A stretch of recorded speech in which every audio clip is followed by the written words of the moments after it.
Okay မင်္ဂလာပါဒါလေးကကျွန်တော်အိမ်ရှိပေါ့နော်မြေကွက်လက်တီတီလေးထဲမှာကျွန်တော်မုံကြားစိုက်ထားတဲ့အဖေယုံပင်လေးတွေနဲ့ချမောင်ရွက်စိုက်ခင်လေးပဲဖြစ်ပါတယ်လို့အခုဆိုတော့သူတို့ကအရွက်လေးတွေလည်းဝေဆာဆာပေါ့နော်အညွန့်လေးတွေနဲ့အရန်ကိုကြည့်လို့ကောင်းတယ်ဒီပင်လေးတွေစိုက်ထားခြင်းအပြင်ကျွန်တော်တနေ့ကုန်အလုပ်ပင်မမီပြန်လာတဲ့အခါမှာဒီပင်လေးတွေရေလောင်းမဲ့ပေါင်းတင်နေဆိုရင်လည်းစိတ်လည်းကြည်နူးတယ်ပေါ့နော်ကျွန်တော်ကအညာသားဖြစ်တဲ့အားလျော်စွာဒီချမောင်ရွက်တွေအရန်ကြိုက်တယ်ခင်ဗျချမောင်ရွက်လေးကိုဟင်းလို့တောက်တာမျိုးဒါမှမဟုတ်ရင်ကြော်စားတာမျိုးပေါ့နော်ဒီမှာဆိုရင်လည်းကျွန်တော်ဖြုံသီးလေးတီးနေပေါ့နော်ဖြုံပင်ဆိုရင်လည်းတကယ်ကိုအများကြီးတော့မဟုတ်ပေါ့နော်ကိုယ့်ရဲ့အိမ်ရှိမှာ2ပင်3ပင်3-4ပင်ပေါ့နော်စိုက်ထားတာအခုဆိုရင်လည်းညွန့်လေးတွေလည်းအရန်ဖြစ်တယ်ဒါလေးကကျွန်တော်အိမ်ရှိက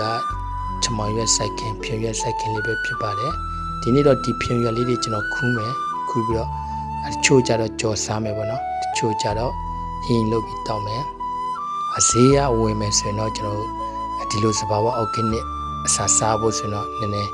ခက်ခဲမယ်ပေါ့နော်အခုကတော့ကိုယ်တိုင်ကိုကြစိုက်ပြထားတဲ့အတွက်ကြောင့်စဘာဝစစ်အော်ဂင်းနစ်စစ်ဖြစ်ပါတယ်